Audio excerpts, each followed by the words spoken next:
Should you buy the new OnePlus smartphone? The answer used to come easy. If you want high-end specs at a crazy low price, then yes, it's your only compelling option. But the OnePlus 2 comes 15 months after its trailblazing predecessor. The smartphone world has changed, and OnePlus had a big hand in changing it. Can the so-called flagship killer keep up in a world where solid smartphones keep getting less expensive? I'm Michael Fisher with Pocketnow. Let's find out in our video review of the OnePlus 2.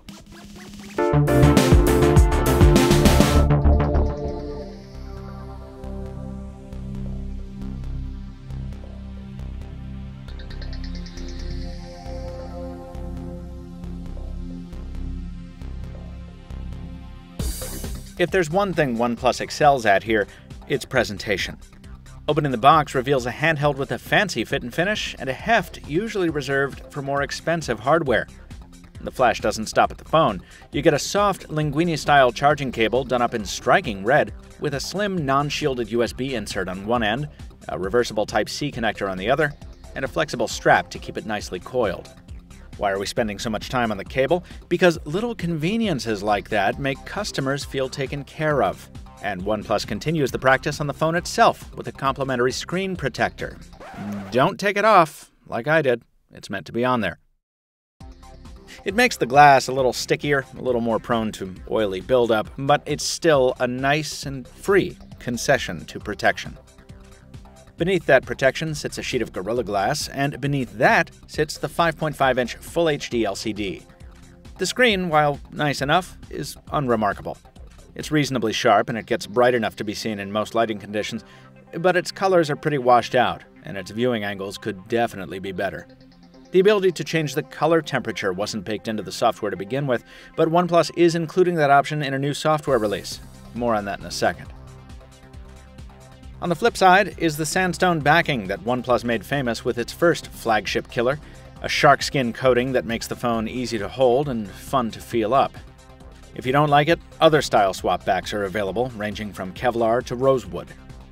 It's bordered on all sides by an aluminum magnesium midplate, featuring ports for powerful speakers at the bottom, a clever 3-stage switch on the side that lets you control the notification mode without tapping the touchscreen, and volume and power buttons that we wish were textured differently, so that we could better tell them apart by feel. Open up the hood, and you get a look at the OnePlus 2's other hardware standout, a dual SIM tray included as standard. That means you can use the phone on 2 cellular networks simultaneously.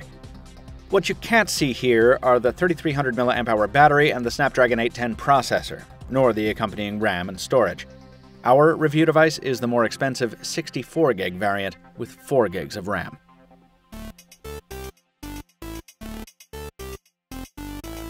On to software. Appearances aside, this ain't your father's Google phone. OnePlus is using its own Oxygen OS to power the OnePlus 2, which is a custom interface based on Android 5.1. While it looks a lot like the stock version of Lollipop, it's a bit more customizable. You can trigger the notification shade with a swipe anywhere on the screen, a godsend on a phone as tall as this. You can also control which toggles you want displayed on that notification drawer, decide what accent and LED colors you want, and individually control app permissions. It's kind of like getting a preview of Android Marshmallow, and in some ways it's better. Remember that scrubbed plan to allow users to select dark or light themes in Android M? It's here on the OnePlus 2, and it looks fantastic. The custom options don't stop at interface colors. The fingerprint scanner, which is excellent, by the way, doubles as a home button, and both it and the capacitive keys flanking it are programmable. Tapping them once gets you the usual home, back, or multitasking functions, while long pressing or double-clicking them performs other actions, like launching the camera or opening Google Now. And if you don't want to deal with any of that, you can disable all the capacitive keys and switch to software controls, which themselves can be customized according to your whims. Some of the custom options are more convoluted than they're worth. It's nice to be able to launch the camera or flashlight without unlocking the phone first, but we'd prefer a less cumbersome way to do it than doodling on the display. Also, the shelf has some good ideas working for it, but ultimately it's just a vertically scrolling list of widgets.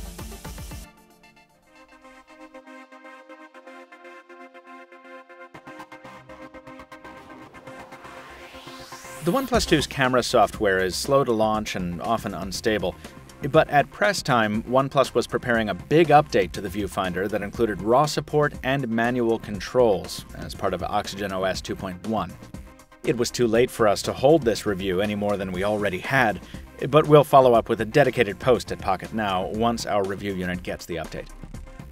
Thing is, when it comes to the photos themselves, this phone already kicks out some really cool shots, update or no.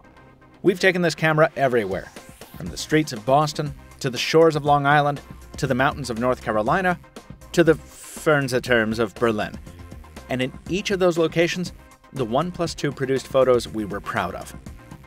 The camera uses an optically stabilized 13-megapixel sensor with oversized pixels, an f2.0 aperture, a 6-element lens, and laser-assisted autofocus, and it's mirrored on the front side by a 5-megapixel selfie camera. The result of all that optical technobabble is really nice shots, more often than not. For mobile geeks, it's proof that you don't need a Sony sensor to get photos worth keeping from a smartphone. For normal people, it's proof you don't need to spend a fortune to get the same thing, even, some of the time at least, in low-light situations. As always, though, the less light there is, the more digital noise creeps in, and that holds true both for primary camera shots and for selfies. Also, the HDR mode doesn't do the best job of preserving authentic colors.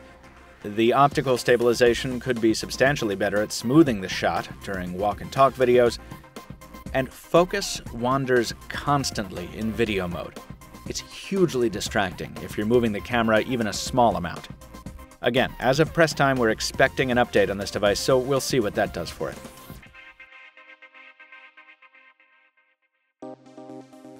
We've used the OnePlus 2 for 42 days across 4 states and 2 continents. That's much longer than our usual review period, and the reason is that we initially tested a pre-release media version, like everyone else. It's the one you saw in our Galaxy S6 comparison. But we saw some weird behavior in that one and wanted to know what a retail unit was like, so we switched about a week ago. Probably the most fun part of the OnePlus 2 experience on the whole has been the dual SIM slots. At the extreme edges of network coverage, we had to swap between T-Mobile and AT&T frequently to maintain a connection, and that was easily done in the settings menu, with no rebooting or APN reprogramming necessary. Unfortunately, the OnePlus 2's reception fell a little short. The much cheaper Moto G often did a better job holding onto a signal, at least in the mountains of North Carolina. If you live in the boonies, take this phone on a test drive through your fringe areas before the return period expires. The news is better when it comes to battery life. Despite the general belief that dual SIMs do a number on endurance, we routinely got over 4 hours of screen on time per charge with moderate use. It's not great, but it's not bad either. Annoyingly, there's no quick charge support here, so topping it up takes a while. We're talking almost 2 hours tethered to a wall. And if you're out and about, you better hope you didn't leave your charging cable at home, because not many of your friends are likely to have Type-C USB cables lying around. While we're tabulating hassles, there's no wireless charging either, and no NFC.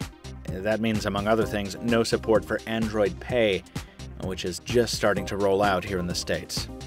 Bad timing. To wrap things up on a positive note, the Snapdragon 810 processor will not fry your fingers off, just as we foretold in the sacred texts. Yes, the phone gets hot when you're playing an intense round of whatever, and yes, it'll blast through your battery in no time under that condition. But every other phone does that too. And from day-to-day use to heavy loads, the OnePlus 2 is a lot like every other phone. When you consider how much cheaper the OnePlus 2 is than every other phone, typical performance starts to look a lot like great performance. Now, the price doesn't serve as an excuse for all the phone's shortcomings. This thing was marketed as not just a killer of flagships, but a killer of next year's flagships. You should not expect anything close to that from the OnePlus 2. And to be honest, you should expect a few bugs. For all its maker's bluster about being a mainstream table flipper or whatever, the OnePlus 2 still has the soul of a tinkerer's smartphone, bought by people with the patience to wait for an invitation and the patience to tweak their way around shortcomings. If that's the kind of patience you possess, or if saving literally hundreds of dollars on a smartphone will allow you to find that patience within you, the OnePlus 2 should definitely place on your list of contenders. It's not the game changer its predecessor was, and it's not the hero its creators seem to think it is, but it is a smartphone with an uncommonly good feature set for under $400 unlocked. That makes it, if not a must-buy, then at least a worthy temptation. The landscape is littered with competitors of the OnePlus 2, and we've reviewed many of them. Check out our other video reviews here on YouTube, and head on over to Pocketnow.com for the full reviews of those devices and the full review of the OnePlus 2, available very soon. Till next time, this has been Michael Fisher. Hey, follow me on Twitter, Captain2Phones. That's Captain, the number 2, Phones. Follow Pocketnow on social media as well, where it is just Pocketnow. And most importantly, thanks for watching. We'll see you next time.